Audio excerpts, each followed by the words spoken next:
There is a push by the United Nations for a ceasefire in eastern Ukraine. The Security Council passed the resolution just a short time ago. It also calls for international access to the crash site of Flight MH17.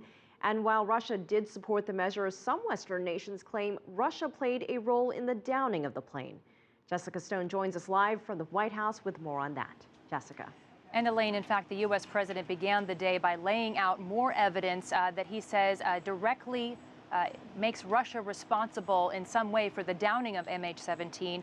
He went on to also promise that there would be more costs without Russian cooperation. But really, the United States does admit that this is, quote, a powerful circumstantial evidence type of case. And they've been laying it out, but they understand that the American public and even perhaps the international public could be a little bit skeptical until they have something, a smoking gun, if you will. Nonetheless, a lot of emotion as the U.S. ambassador to the UN laid out the case that the United States has at the UN today. Let's take a listen to what she had to say, followed by a more cautious approach demanded by the Chinese ambassador to the UN. We welcome Russia's support for today's resolution, but no resolution would have been necessary had Russia used its leverage with the separatists on Thursday, getting them to lay down their arms and leave the site to international experts. China calls on all parties to cooperate with this international investigation.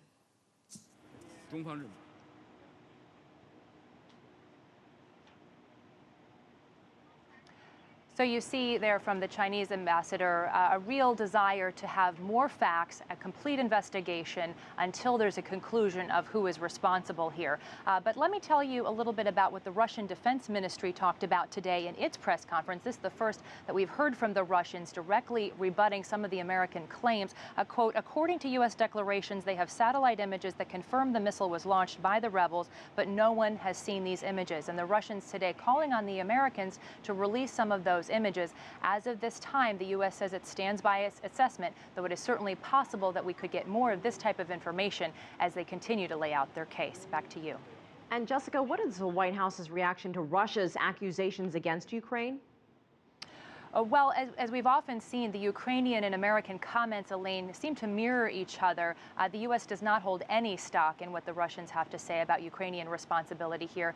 They are directing all of their efforts at proving that there is a level of Russian responsibility here, if not directly for what happened to MH17, at least for providing equipment and for training the separatists they say took it down.